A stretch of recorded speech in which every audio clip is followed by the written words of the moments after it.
Hello दोस्तों, नमस्कार, जय हिंद। मैं करण प्रजापति आपका आपके अपने इंटरेस्टिंग यूट्यूब चैनल पीसीएम वाले गुरुजी में स्वागत करता हूं। दोस्तों जो है आज मैं आप सबको बताने वाला हूं फिजिक्स का पूरा विस्तार, यानी कि फिजिक्स का फुल इंट्रोडक्शन। दोस्तों दोस्तों इस वीडियो को शुरू से लेकर लास्ट तक पूरा देखिएगा, जिससे कि आप सबको फिजिक्स के छोटे छोटे बात आप सबको पूरा अच्छी तरह से समझ में आ जाए।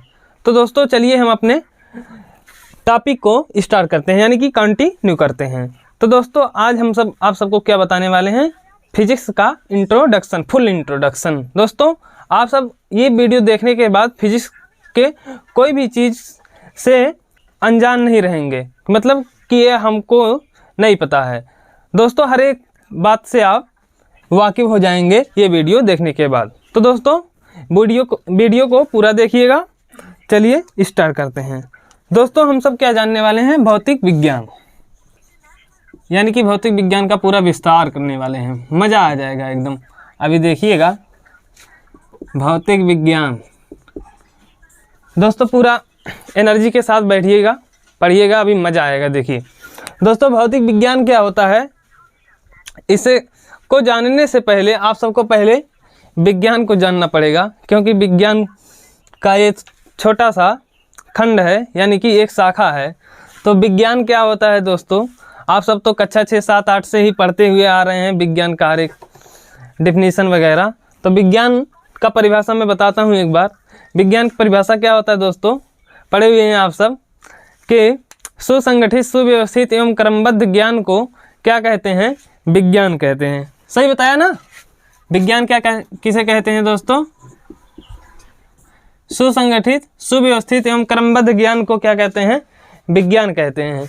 लेकिन दोस्तों यहाँ पर अभी आप सब कुछ कमियां कर रहे हैं, यानी कि परिभाषा बताने में कुछ शब्द छोड़ रहे हैं। दोस्तों अभी आपसे कोई अगर पूछ ले कि यहाँ पर आप सब किसको सुसंगठित, सुव्यवस्थित एवं क्रमबद्ध करेंगे, तो आप सबके पास जवाब नहीं होगा, है ना। कुछ लोगों के पास तो होगा जो लोग जान रहे हैं, बट मैं जानता हूँ 90% लोग ये नहीं जानते होंगे किसको सुसंगठित और सुव्यवस्थित क्रमबद्ध किया जाएगा। तो दोस्तों उसका जवाब जो है आपका वो द्रव्य है, यानी कि पदार्थ। द्रव्य मतलब समझ रहे हैं ना, पदार्थ, ठोस, द्रव, गैस। अब द्रव्य में कुछ लोग यहाँ पर जो है कंफ्यूज हो रहे होंगे कि द्रव्य तो बोल रहे हैं, द्रव्य तो खुद एक फॉर्म है पदार्थ का। तो द्रव्य का मतलब ये वाला द्रव्य होता है दोस्तों, ये वाला, ये द्रव्य का मतलब होता है पदार्थ। और पदार्थ की कितनी अवस्थाएं होती हैं दोस्तों, 3 अवस्थाएं ना, ठोस, द्रव, गैस। तो हम जो है इसको, यानी कि द्रव्य को सुसंगठित और सुव्यवस्थित क्रमबद्ध करेंगे तो हमारा क्या बनेगा, विज्ञान बनेगा दोस्तों। अब जो है दोस्तों विज्ञान को इंग्लिश में क्या कहते हैं दोस्तों, साइंस कहते हैं ना। लेकिन कुछ लोग को साइंस का स्पेलिंग नहीं पता होगा, तो साइंस का स्पेलिंग सुन लीजिए, नहीं तो कोई आपसे पूछ लिया कि भैया क्या पढ़ते हो, तो बताएंगे मैं तो भैया साइंस पढ़ता हूँ, बहुत खुश हो करके, कि नहीं मैं आर्ट नहीं पढ़ता, साइंस पढ़ता हूँ। तो आपसे पूछेगा साइंस का स्पेलिंग बता दीजिए, तो मुंह बना लेंगे और बता नहीं पाएंगे, काम हो जाएगा, तो ये आपकी बेइज्जती हो जाएगी। तो सुन लीजिए साइंस का स्पेलिंग क्या होता है, SCIENCE। सही है ना दोस्तों, एक बार हम भी देख लें, SCIENCE सही है ना। तो याद कर लीजिए, लिख लीजिए, काम आएगा बहुत, नहीं तो कोई पूछ लिएगा ना तो दिक्कत हो जाएगा, ठीक है। अब दोस्तों ये जो विज्ञान है, विज्ञान को इंग्लिश में क्या कहते हैं, साइंस, है ना। और ये साइंस कहाँ से लिया गया है दोस्तों, मैं आपको जानकारी के लिए बता देता हूँ, इसको भी नोट पॉइंट करके लिख लीजिए, इंपॉर्टेंट लगा करके।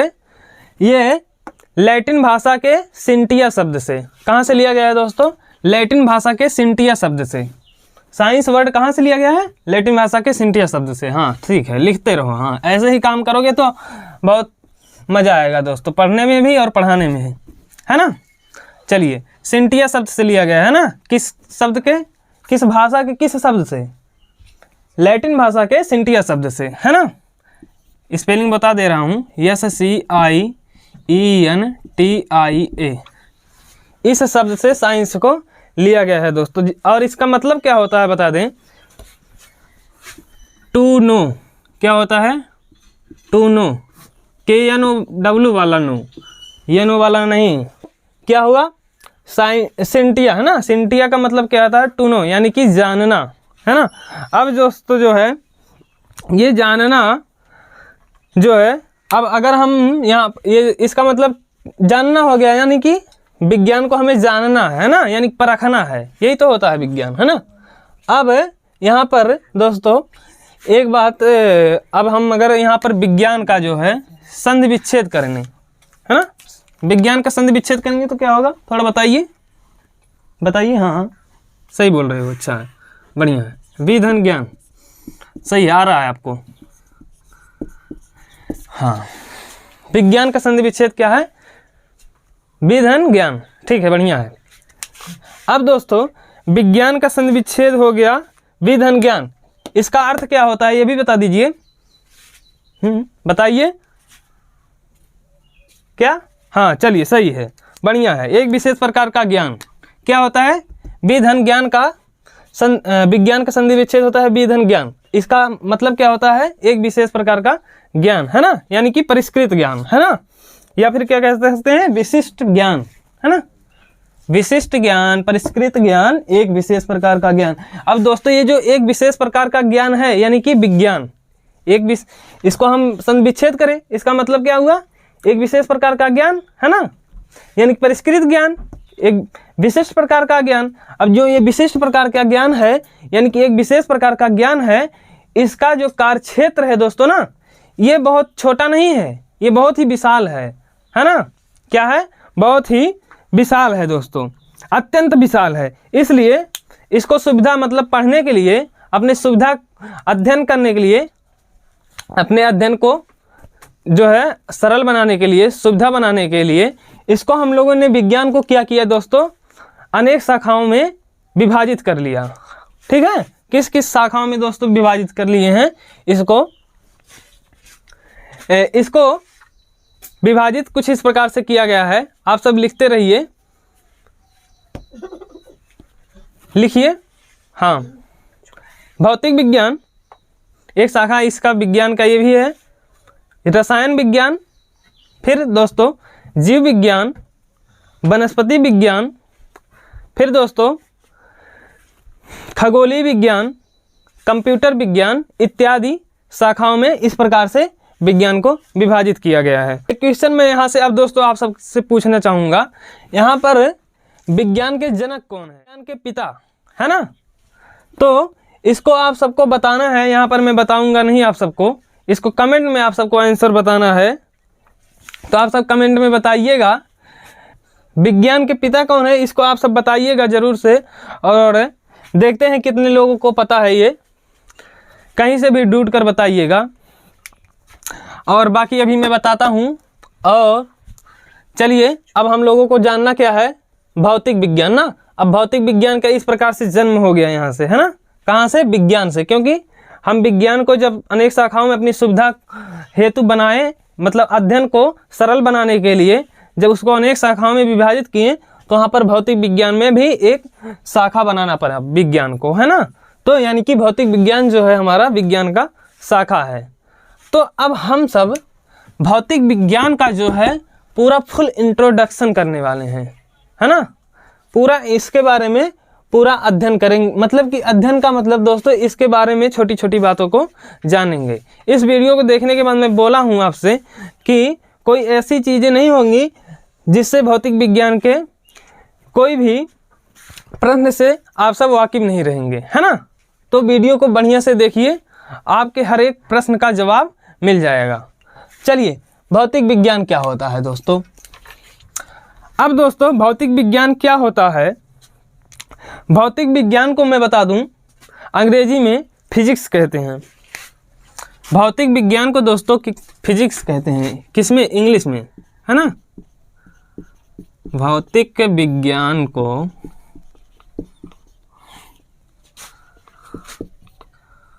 इंग्लिश में क्या कहते हैं, फिजिक्स कहते हैं ना, PHYSICS, है ना। भौतिक विज्ञान को इंग्लिश में फिजिक्स कहते हैं। ये दोस्तों फिजिक्स वर्ड ग्रीक भाषा के, लिखिए, ग्रीक भाषा के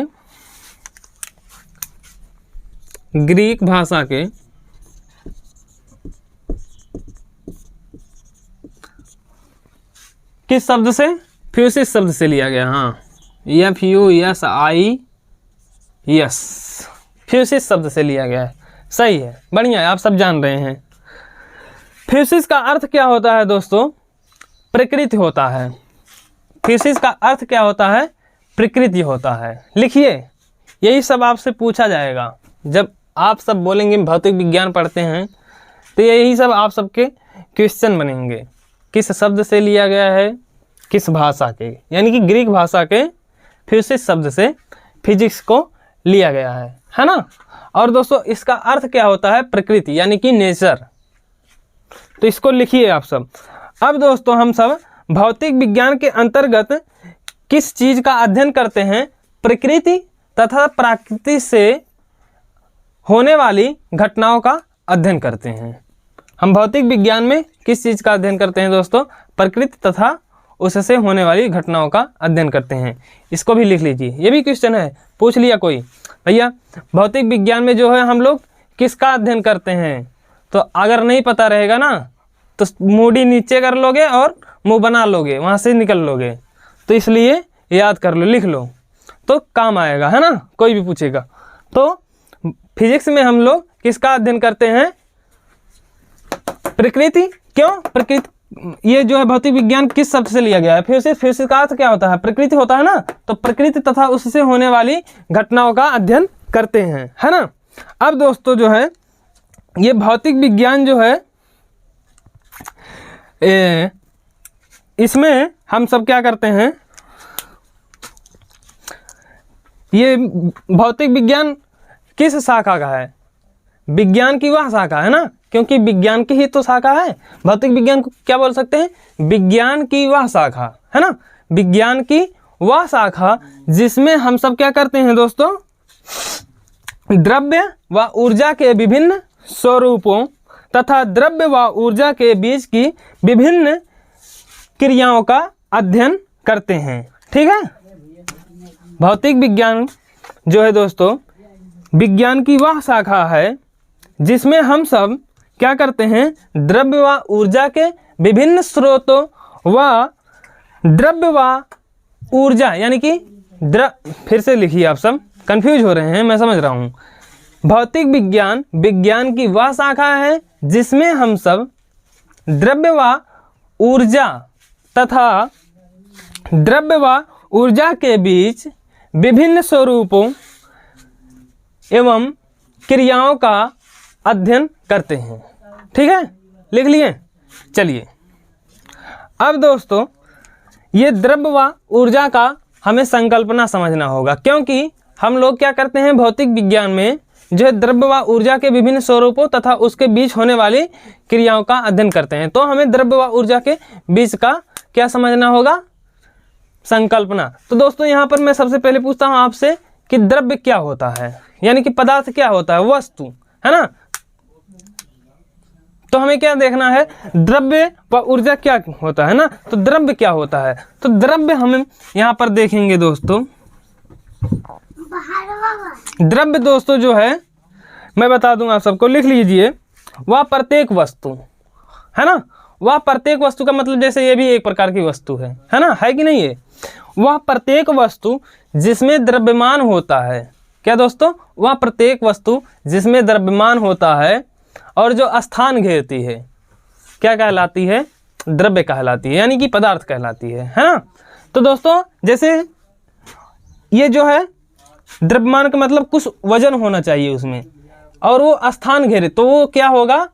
एक प्रकार का द्रव्य होगा, पदार्थ होगा। तो दोस्तों यहाँ पर देखते हैं इसका तो कुछ वजन होगा ही, है ना। हम आभास कर रहे हैं, आप सब अपने हाथ में लीजिएगा ऐसे मारकर, तो देखिएगा उसका वजन होता है। और कहीं पर भी रखेंगे तो वो स्थान घेरेगा कुछ, है ना। ये देखिए इतना स्थान घेरता है। तो परिभाषा से स्पष्ट है कि ये भी एक प्रकार की क्या है? वस्तु है। आया समझ में? अब दोस्तों जैसे आप सबको बता दें वस्तु यानी पदार्थ क्या होता है, एग्जाम्पल में लिख लीजिए आप सब। पत्थर, लोहा, जल, वायु, अणु, परमाणु, ऐसे इत्यादि, है ना। अब हमें क्या समझना है? ऊर्जा। ऊर्जा क्या होता है? ऊर्जा को दोस्तों हम सब एनर्जी कहते हैं और द्रव्य को दोस्तों मैटर कहते हैं, है ना। तो ऊर्जा क्या होता है? ऊर्जा बताइए, चलिए बताइए, हाँ कमान लेट्स स्टार्ट, बताइए बताइए। चलिए नहीं पता है, चलिए जान रहे हैं, हम ही बताते हैं दोस्तों। ऊर्जा जो है ना, ऊर्जा बहुत ही अच्छी चीज़ है। बोलते हैं ना कि हमारे पास इतनी एनर्जी है कि मैं ये काम कर सकता हूँ, मैं क्या नाम है कि इस बोरे को उठा सकता हूँ, ये काम कर सकता हूँ, इस मच्छर को फूंक सकता हूँ, उड़ जाएगा, इतना एनर्जी है ना, बोलते हैं ना ऐसे। तो वही होता है एनर्जी, यानी कि किसी कार्य करने की क्षमता को हम लोग क्या कहते हैं, एनर्जी कहते हैं, ऊर्जा। मतलब आपको अगर किसी कार्य की करने की क्षमता है ना, आप सब बोलते हैं ना मैं ये काम कर ले जाऊंगा, उस काम करने के लिए जो क्षमता है आपके पास, उसी को हम सब एनर्जी कहते हैं। आया समझ में? चलिए बढ़िया है। तो दोस्तों अब हम सब द्रव्यमान व ऊर्जा में अच्छा एक मिनट, अब दोस्तों हम सब थोड़ा सा ऊर्जा का यहाँ पर एग्जाम्पल नहीं बताएं। ऊर्जा जैसे दोस्तों एक मिनट, ऊर्जा जो है ये ना तो दोस्तों इसमें द्रव्यमान होता है और ना ही ये स्थान घेरती है। कैसे दोस्तों? जैसे सूर्य है, नहीं प्रकाश है ना, वहाँ से प्रकाश आता है, उसमें कोई वजन लगता है आपको, आपके सर पर पड़ता है, यानी कि आपके शरीर पर पड़ता है, आपको ऐसा आभास होता है कि हमारे ऊपर कोई वजन पड़ गया है, नहीं ना। वो ऊर्जा है, सूर्य का प्रकाश जो है। क्यों ऊर्जा है? क्योंकि उससे जो है सोलर पैनल से हम लोग उसको कन्वर्ट कर लेते हैं इलेक्ट्रिक में ना, तो वो तो एक प्रकार की ऊर्जा है ना। इसी प्रकार से ध्वनि भी एक प्रकार की ऊर्जा है। अगर आपके ऊपर कोई ध्वनि पड़ गई तो आपको ऐसा आभास होता है मेरे ऊपर 25 किलो का वजन लाद दिया गया है, नहीं ना, तो वो भी एक प्रकार की क्या है, एनर्जी है ना। तो परिभाषा से स्पष्ट हो रहा है ना, एनर्जी में क्या नहीं होता, द्रव्यमान नहीं होता, ना तो वो स्थान घेरती है ना। और दोस्तों हमारे पास कार्य करने की क्षमता को क्या कहते हैं, ऊर्जा कहते हैं। तो स्पष्ट हो रहा है ना एग्जाम्पल से। चलिए, और उसका एग्जाम्पल क्या है, ऊष्मा है, द्रव्य की गतिज ऊर्जा, किसी पदार्थ जो है ना, द्रव्य का मतलब पदार्थ ही होता है, तो मैटर है ना, तो जो किसी द्रव्य का जो है गतिज ऊर्जा होता है वो भी क्या है, एनर्जी है, यानी कि ऊर्जा है। अब दोस्तों द्रव्यमान व ऊर्जा में संबंध बताने जा रहा हूँ। पहले दोस्तों ऐसा मतलब माना जाता था कि द्रव्यमान व ऊर्जा के बीच कोई संबंध नहीं है, मतलब कि इनके बीच कोई रिश्ता उस्ता नहीं है परस्पर। लेकिन जो है, या परंतु बोलें, दोनों शब्द निकल गया, कोई बात नहीं है। परंतु दोस्तों आइंस्टीन आए, आइंस्टीन का नाम तो आप सब सुने ही होंगे, है ना, सुने हैं, अच्छी बात है, सुने हैं। इन सब का नाम सुनना चाहिए, क्योंकि इनका नाम नहीं सुनेंगे तो और किसका नाम सुनेंगे, है ना। ये सब महान आदमी हैं, इनका नाम सुनना चाहिए, दिन में नाम भी ले लेना चाहिए, भगवान की तरह है। चलिए, तो आइंस्टीन भैया जब आए, इन्होंने क्या किया, प्रतिपादित कर दिया कि जो है द्रव्य तथा ऊर्जा जो है, यानी कि पदार्थ और ऊर्जा जो है, पदार्थ का मतलब द्रव्य और ऊर्जा का मतलब यही है ना, पदार्थ और ऊर्जा जो है मूलतः यानी कि मूल रूप से एक ही राशि हैं। क्या प्रतिपादित किए दोस्तों? आइंस्टीन जब आए तो उन्होंने क्या प्रतिपादित किया कि द्रव्य और ऊर्जा जो है मूलतः एक ही राशि हैं। लेकिन दोस्तों यहाँ पर एक और चीज़ बताएं कि जिन्हें हम लोग परस्पर रूपांतरित कर सकते हैं। परस्पर रूपांतरण मतलब एक को उसके रूप में और एक को उसके रूप में, है ना। द्रव्यमान को, यानी कि द्रव्य में क्या होता है, द्रव्यमान होता है ना, यानी कि द्रव्य को ऊर्जा में और ऊर्जा को द्रव्यमान में परस्पर परिवर्तित किया जा सकता है। इन्होंने ये प्रतिपादित किया दोस्तों। अब दोस्तों इसको प्रतिपादित जो किए, इसको गणितीय समीकरण के रूप में दर्शाएं कि ऊर्जा इक्वल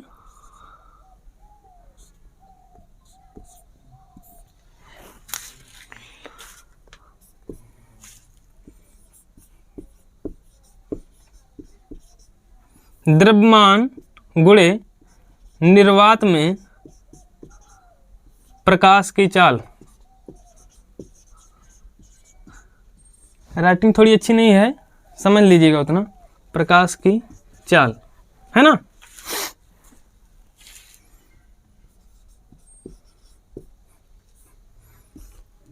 का स्क्वायर। द्रव्यमान और ऊर्जा को परस्पर हम परिवर्तित कर सकते हैं। उसको गणितीय सूत्र में यानी गणितीय समीकरण के सूत्र के द्वारा कैसे लिखा गया, वो इस प्रकार से कि ऊर्जा इक्वल द्रव्यमान इंटू निर्वात में प्रकाश की चाल का स्क्वायर। निर्वात में प्रकाश की चाल कितना होता है दोस्तों, बताइए। नहीं पता है? चलिए यही सब फिजिक्स में जो है आप सब पढ़ेंगे ना, यही छोटी छोटी बातें आप सबसे पूछेंगे और कुछ नहीं। जब किसी से कहेंगे कि हम फिजिक्स पढ़ते हैं ना, तो पूछेंगे अच्छा बता दीजिए निर्वात में प्रकाश की चाल कितनी होती है, तो नहीं पता रहेगा तो फिर वही वाली बात हो जाएगी, मुंह बनाने वाली, है ना। बना लेंगे। तो मैं बता देता हूँ, इसको सी से प्रेजेंट करते हैं यानी कि दर्शाते हैं निर्वात में प्रकाश की चाल को।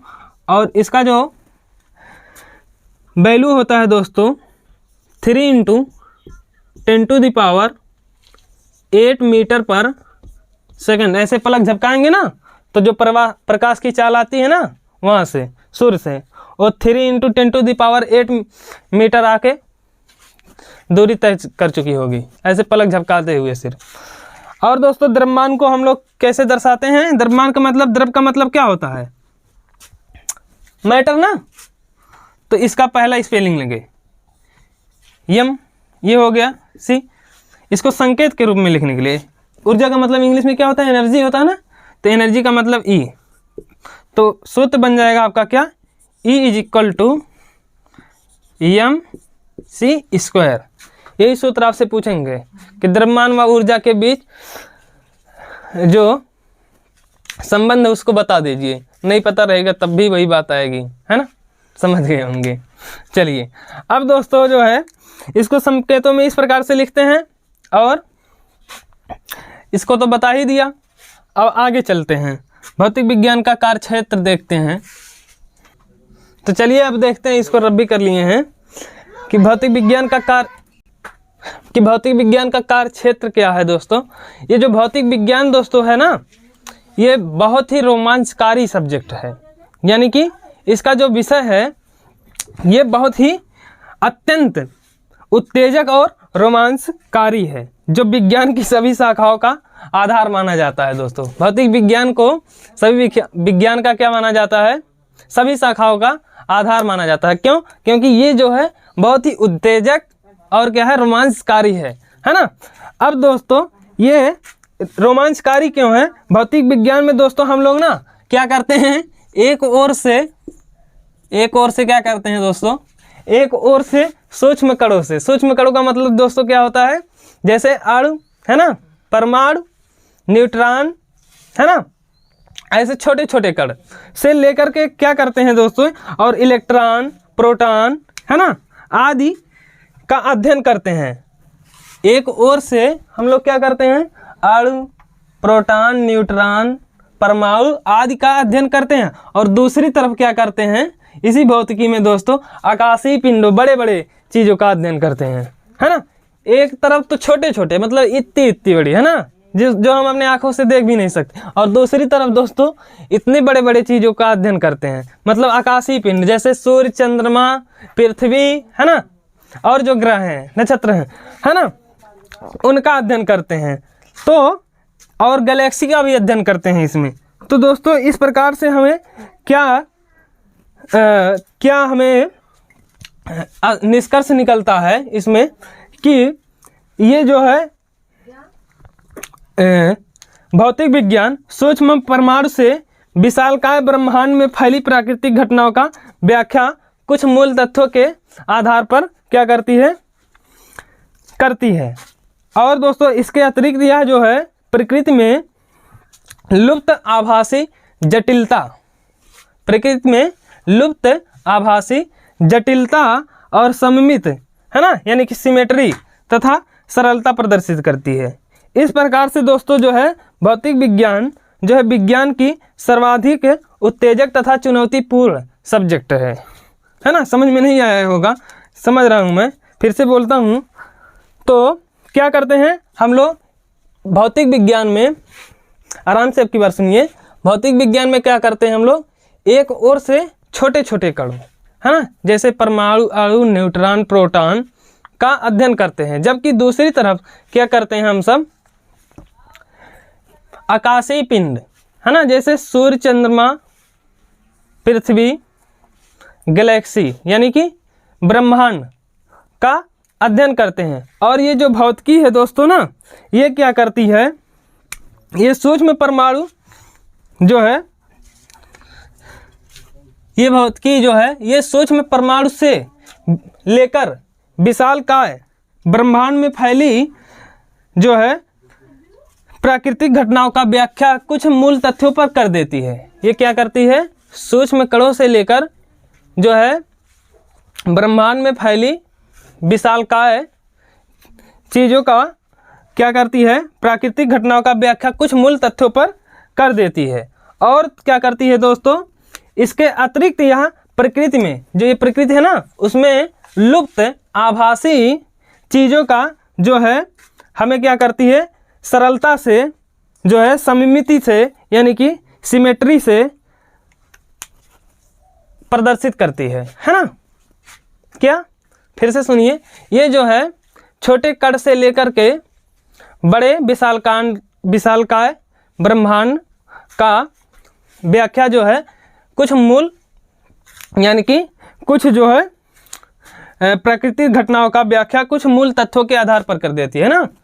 और उसके अलावा जो है ये क्या करता है, प्रकृति में जो लुप्त है ना, जो हम देखे नहीं है, जो आभास सिर्फ करते हैं, उसका जो है ये सममिति यानी कि सिमेट्री और सरलता से प्रदर्शित करती है। तो इस प्रकार से क्या स्पष्ट होता है, भौतिक विज्ञान जो है विज्ञान की सर्वाधिक चुनौतीपूर्ण, है ना, चुनौतीपूर्ण, है ना, आपको चुनौती देगी, ये चुनौतीपूर्ण शाखा है। अतः यह स्पष्ट है कि भौतिक विज्ञान का कार्यक्षेत्र जो दोस्तों है अत्यंत विस्तृत है। इससे क्या स्पष्ट होता है दोस्तों, भौतिक विज्ञान का जो कार्यक्षेत्र है ना बहुत ही विशालकाय है, यानी कि बहुत ही विस्तृत है। तो इसको सुविधा के बनाने के लिए, अध्ययन करने के लिए इसको भी हम लोग दो भागों में डिवाइड करते हैं। अब चलिए कहाँ कहाँ डिवाइड करते हैं ये देखिए। पहला जो है आपका दोस्तों वो है आपका स्थूल प्रभाव क्षेत्र, है ना। दूसरा क्या है, सूक्ष्म प्रभाव क्षेत्र, सही लिख रहा हूं, सूक्ष्म प्रभाव क्षेत्र आया ना। क्यों दोस्तों, क्योंकि हम लोग कैसे आभास हुआ जो है, ये भौतिक विज्ञान जो है बहुत ही चुनौतीपूर्ण शाखा है ना। क्यों दोस्तों, क्योंकि ये जो है हमें क्या कराता है, एक ओर से छोटे छोटे कण, है ना, अणु, प्रोटॉन, न्यूट्रॉन, है ना, चीज़ों का अध्ययन कराता है। और उसी के क्रम में दूसरी तरफ जो है आकाशीय पिंडों, बड़े बड़े चीज़ों का, जैसे सूर्य, चंद्रमा, पृथ्वी, है ना, गैलेक्सी का अध्ययन कराता है। और दोस्तों ये जो है क्या करता है कि सूक्ष्म परमाणु से नहीं, एक मिनट देख लेते हैं। हाँ दोस्तों, ये जो है भौतिक विज्ञान सूक्ष्म परमाणु से विशालकाय ब्रह्मांड में फैली जो है प्राकृतिक घटनाओं का व्याख्या जो है कुछ मूल तथ्यों के आधार पर कर देती है ना। और जो है इस प्रकृति में लुप्त आभासी चीज़ों का प्रदर्शन कुछ मूल जैसे सरलता से, है ना, सममिति यानी सिमेट्री से कर देती है। तो इस प्रकार से ये जो है भौतिक विज्ञान बहुत ही चुनौतीपूर्ण शाखा है। इसलिए इसको जो है हम सब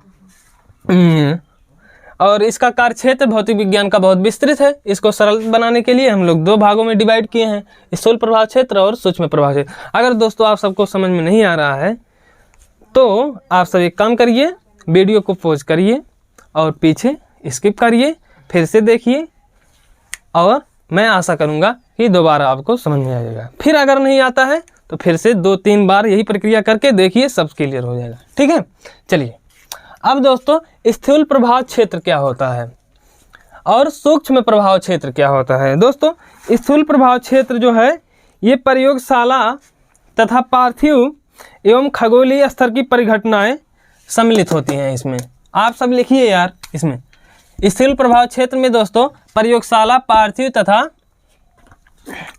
क्या खगोलीय स्तर की परिघटनाएं सम्मिलित होती हैं, और जिनका अध्ययन दोस्तों हम सब चिरसम्मत भौतिकी के आधार पर करेंगे। चिरसम्मत, किसके? चिरसम्मत भौतिकी,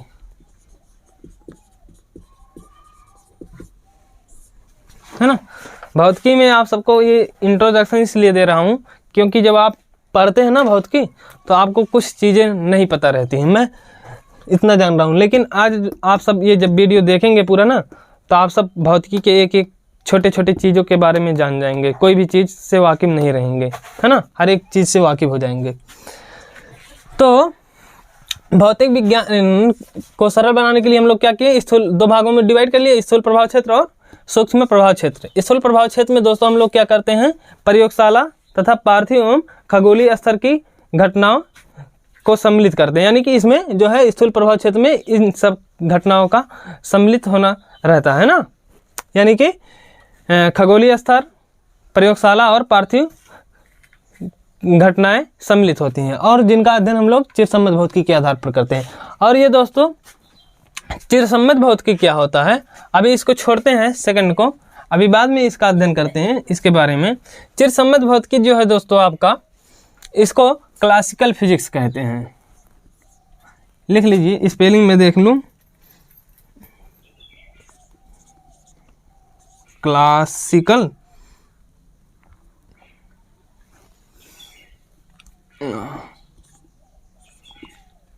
फिजिक्स, ठीक है। चिरसम्मत भौतिकी को क्लासिकल फिजिक्स कहते हैं, है ना। तो दोस्तों ये क्लासिकल फिजिक्स क्या होता है, दोस्तों बता दें, क्लासिकल फिजिक्स जो है, इस शाखा की अवधारणाएं दोस्तों जो है अपेक्षाकृत बहुत ही सरल हैं। इसके आधार पर हम लोग क्या करते हैं, प्रकृति की अनेक घटनाओं को जो है सरलता से समझ सकते हैं। यानी कि क्लासिकल फिजिक्स से जो है इस शाखा की अवधारणाएं क्या है दोस्तों, बहुत ही अपेक्षाकृत सरल है। इसके हिसाब से प्रकृति के परिघटनाओं का जो है हम लोग क्या कर सकते हैं,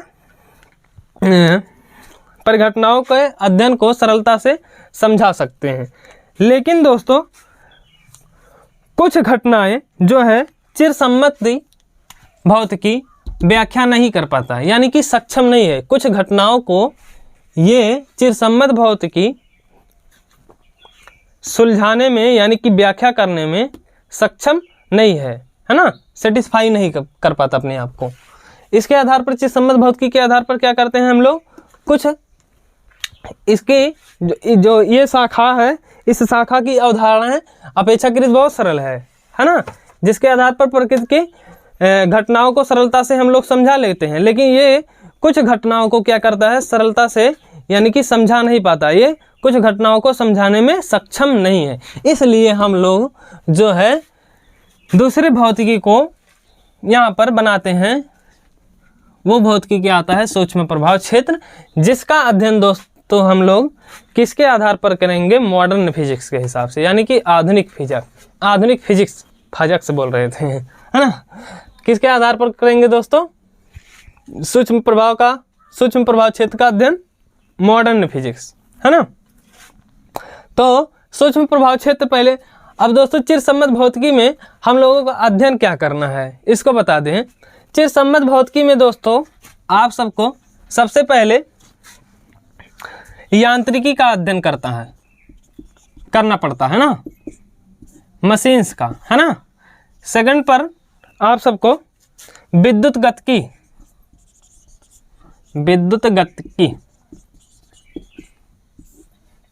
और थर्ड नंबर पे आपका आता है प्रकाशिकी।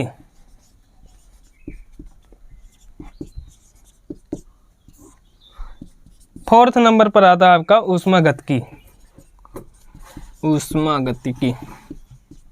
दिख रहा है ना। चलिए चिरसम्मत भौतिकी में किन किन टॉपिक को पढ़ना है हमें? चिरसम्मत भौतिकी के हिसाब से किसका व्याख्या हम आसानी से कर सकते हैं, जिसका व्याख्या आसानी से कर सकते हैं वो इस प्रकार से कुछ टॉपिक हैं। कौन कौन सा? यांत्रिकी यानी कि मशीन्स, विद्युत गतिकी यानी कि इलेक्ट्रोडायनामिक है ना, और प्रकाश की यानी कि ऑप्टिक्स, ऊष्मागतिकी यानी कि थर्मोडायनामिक है ना। तो यांत्रिकी में हमें क्या पढ़ना होता है दोस्तों, इसको वैसे जान लीजिए।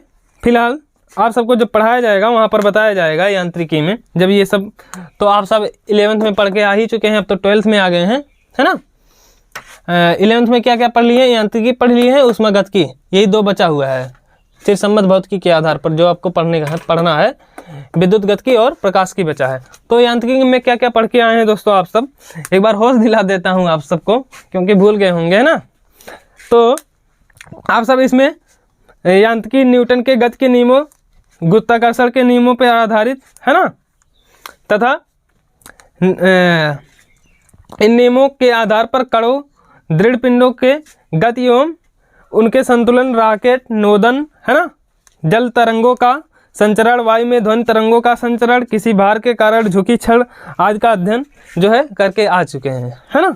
इसके अलावा भी यांत्रिकी में द्रव, ठोस, द्रव, गैस के तीनों नियमों के साथ द्रव्यमान का बल, जड़त्व आदि भौतिक राशियों का अध्ययन कर चुके होंगे है ना। करें ना, सही बोल रहा हूँ ना। चलिए अब दोस्तों विद्युत गतिकी आता है। विद्युत गतिकी में आप सबको अध्ययन करना है यहाँ पर, यानी कि क्लास 12th में आप सबको विद्युत गतिकी में आवेशित तथा चुंबकीय वस्तुओं से संबंधित परिघटनाओं का अध्ययन करना होगा है ना। आवेशित तथा दो चुंबकीय वस्तुओं से संबंधित परिघटनाओं का।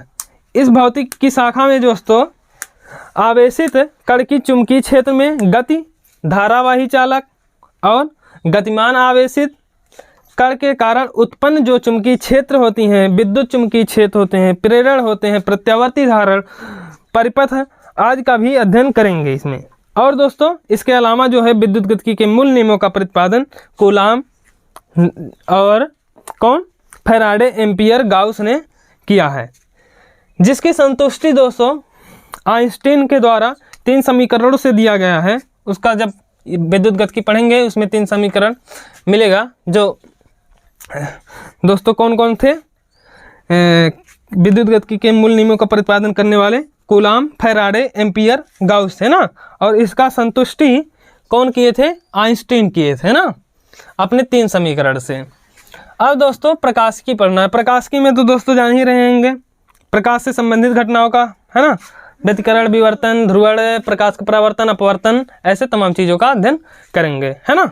इसके बाद ऊष्मागतिकी। ऊष्मागतिकी में दोस्तों जो है आप सब पढ़ेंगे निकायों का ऊष्मीय संतुलन, उसमें से संबंधित जो है नियम, ऊष्मीय प्रवाह, ऊष्मा का कार्य के रूप में रूपांतरण, और दोस्तों ऊष्मा का स्थानांतरण के कारण निकाय की आंतरिक ऊर्जा, ताप एवं एंट्रोपी आदि में परिवर्तन का अध्ययन करेंगे है ना। ऊष्मा जो है इंजन तथा प्रशीतक की कार्यविधि का व्याख्या भी ऊष्मागतिकी के अंदर करेंगे है ना। ये सब करके आ चुके हैं, बता रहा था। और दोस्तों एक बार यहाँ नहीं लिखा एक चीज़, दोलन तथा तरंग भी होता है, इसी चिरसम्मत भौतिकी के टॉपिक है दोलन तथा तरंग। दोलन तथा तरंग, इसमें क्या क्या, ये भी 11 में पढ़ के आ चुके हैं है ना। इसमें इस शाखा में दोस्तों हम सब कंपन हो, कंपित वस्तु द्वारा उत्पन्न विक्षोभ है ना, डिस्टरबेंस, विक्षोभ को हम लोग इंग्लिश में क्या कहते हैं? डिस्टरबेंस है ना। और क्या? संचरण है ना, विक्षोभ का संचरण का अध्ययन करेंगे। इस शाखा का अध्ययन जो है द्वारा अध्ययन दोस्तों हमें ज्ञात होता है ना, हमारी आवाज़ किस प्रकार आगे बढ़ती हैं, भाषण तथा संगीत के अभिलक्षण क्या है, इन सब का अध्ययन दोलन तथा तरंग में करेंगे है ना। ये टॉपिक 12th में भी कुछ होगा है ना।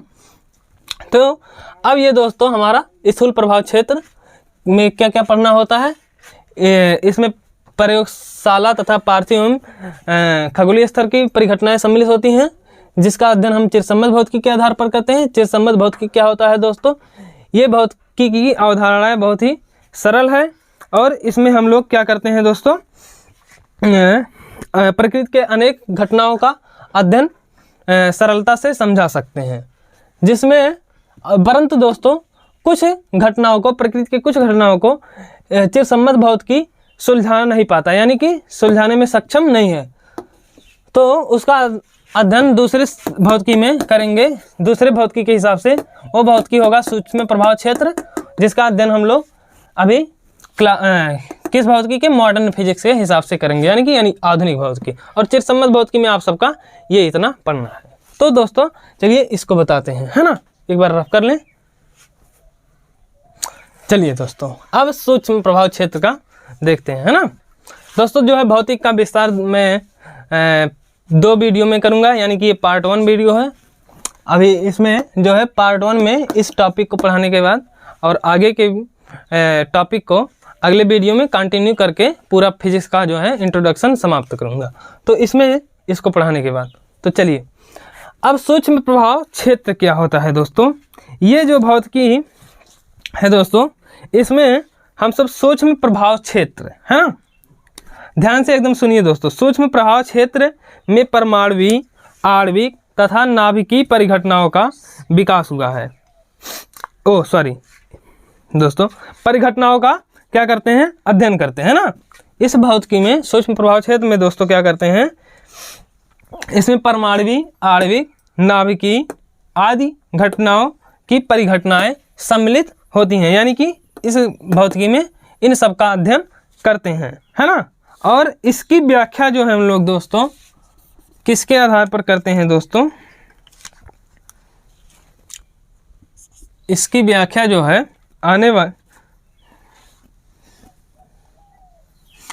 इसकी व्याख्या हम लोग आधुनिक भौतिकी में, आधुनिक भौतिकी यानी कि मॉडर्न फिजिक्स, आधुनिक भौतिकी में आने वाले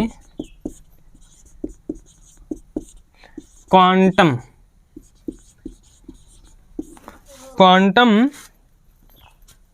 सिद्धांत के आधार पर करते हैं। क्वांटम सिद्धांत नाम तो सुने ही होंगे।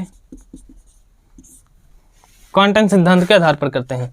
सूक्ष्म प्रभाव क्षेत्र में क्या करते हैं, सूक्ष्म परमाणुवीय, अणु और नाभिकीय परिघटनाओं का अध्ययन करते हैं, यानी कि इन सब का सूक्ष्म प्रभाव क्षेत्र में अध्ययन करते हैं, जिसका अध्ययन आधुनिक भौतिकी में आने वाले क्वांटम सिद्धांत के आधार पर करते हैं। अब दोस्तों यहाँ पर आधुनिक भौतिकी क्या होता है ना, आधुनिक भौतिकी यानी कि मॉडर्न फिजिक्स बोलते हैं ना, थोड़ा मॉडर्न बनो आजकल के, यानी कि आधुनिक बनो, है ना। तो वही है भौतिकी, ये मॉडर्न भौतिकी है ना, आजकल का भौतिकी। तो आजकल का भौतिकी क्या है, यानी कि आधुनिक भौतिकी क्या है। तो आधुनिक भौतिकी जो दोस्तों है ना, ये नवीन अवधारणाओं के तथ्यों के ये नवीन यानी कि नई अवधारणाओं पर आधारित तथ्यों के आधार पर इसका विकास हुआ है। आधुनिक भौतिकी का विकास किसके आधार पर हुआ है, नई अवधारणाओं के आधार पर तथ्यों के मिलने से आधुनिक भौतिकी का विकास हुआ है। और दोस्तों ये भौतिकी जो है ना, इसकी अवधारणाएं बहुत ही जटिल हैं,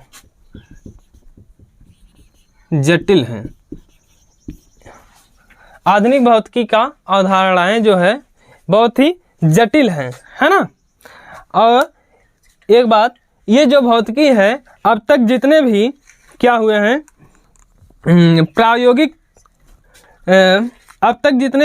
प्रायोगिक तौर पर तथ्य मिले हैं ना, प्राप्त हुए हैं, ये भौतिकी अब तक जितने भी प्रायोगिक तौर पर तथ्य मिले हैं वो सबका पुष्टि करते हुए चला आ रहा है।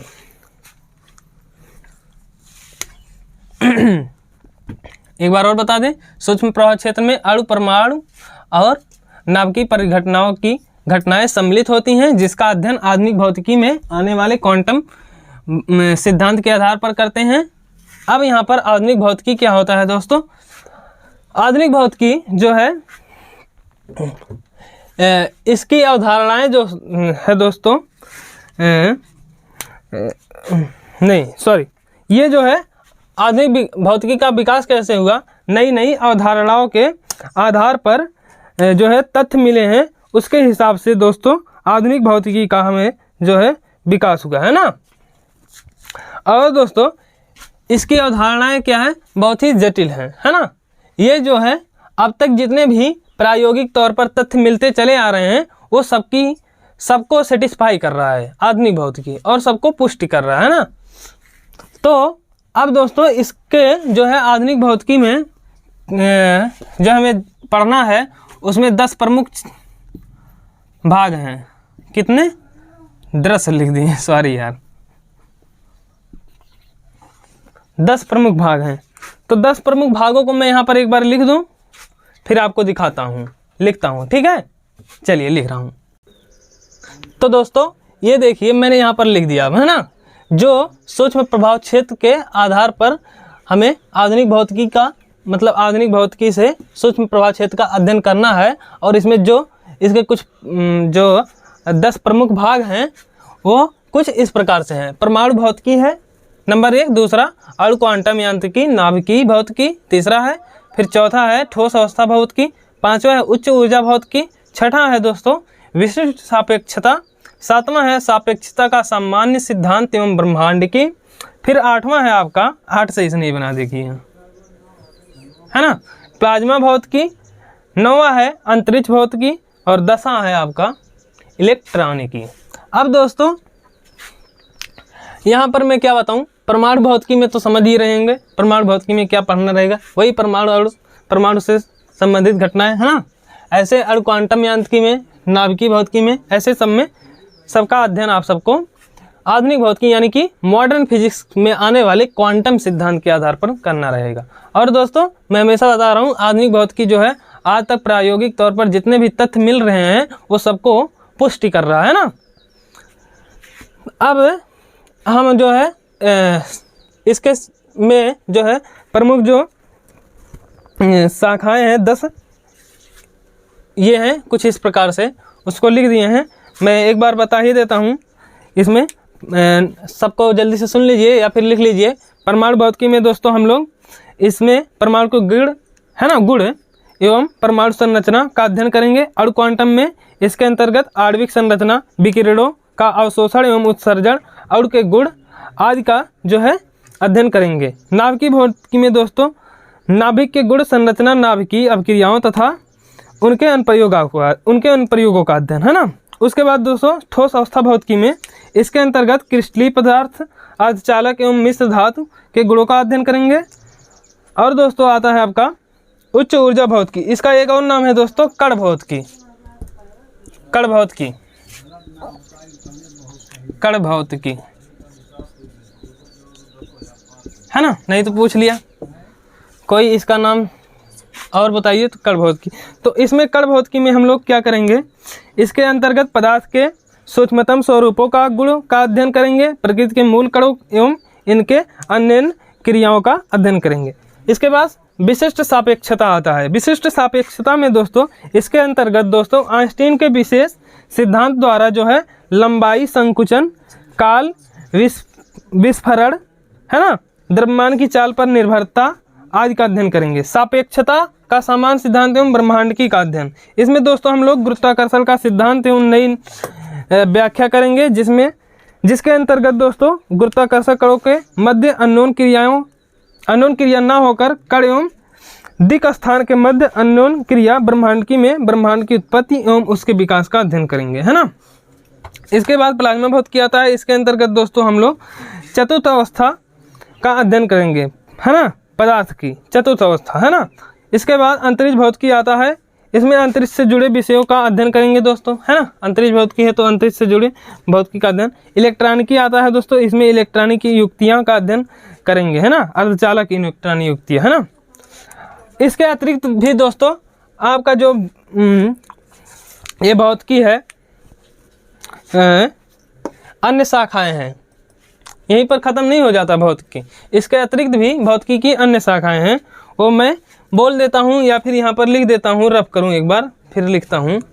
चलिए दोस्तों अभी मैंने बताया जो सूक्ष्म प्रभाव क्षेत्र के आधार पर जो हम लोग सूक्ष्म प्रभाव क्षेत्र में आधुनिक भौतिकी के हिसाब से अध्ययन करने वाले थे, उसके जो निम्न 10 शाखाएँ थे। उसके अलावा भी दोस्तों भौतिकी इतना ख़त्म नहीं होने वाला, उसके अलावा भी इसके कई शाखाएं हैं, जैसे मैंने यहाँ पर लिख दिया है देखिए। तारा भौतिकी, जीव भौतिकी, रासायनिक भौतिकी, अभियांत्रिकी भौतिकी, भू भौतिकी, चिकित्सीय भौतिकी, समुद्र भौतिकी, वातावरण भौतिकी, पर्यावरण भौतिकी और गणितीय भौतिकी आदि, है ना। इस सब का मतलब तो आप सब समझ ही रहे होंगे, है ना। तारा भौतिकी में जैसे तारा से संबंधित घटनाओं, जीव में जैसे जीव से संबंधित भौतिक, है ना। रासायनिक मतलब समझ रहे होंगे। फिर अभियांत्रिकी मतलब यंत्र से संबंधित, भू मतलब होता है पृथ्वी से संबंधित, चिकित्सीय मतलब होता है जो दोस्तों हॉस्पिटल वगैरह में जो चिकित्सा में उपयोग होने उससे संबंधित भौतिकी, समुद्र में जो होते हैं समुद्र में होने वाली घटनाओं, और वातावरण, है ना, जो चारों तरफ पर्यावरण, है ना, ये सब गणित से ये सब मतलब समझ लिए होंगे। अब दोस्तों मैं यहीं पर वीडियो को एंड करूँगा, और दोस्तों जो है आगे के वीडियो में अगले चीज़ मतलब कि टॉपिक को कंटिन्यू करूँगा। किसके साथ में दोस्तों, जो है भौतिक विज्ञान की अन्य शाखाओं से जो संबंध है उसको लेकर के आऊँगा, है ना। और भी चीज़ें अभी बाकी हैं, भौतिक विज्ञान का भी इंट्रोडक्शन पूरा नहीं हुआ है। तो दोस्तों यहीं पर वीडियो को एंड करते हैं। अब जो है मैं जो है यहीं पर वीडियो एंड करता हूँ ना। तो अगर आप सबको वीडियो अच्छा लगा हो तो इसको लाइक, शेयर, सब्सक्राइब करना बिल्कुल भी ना भूलें, और दोस्तों अपने दोस्तों के साथ भी शेयर करना ना भूलें। तो धन्यवाद, मिलते हैं अगली वीडियो में।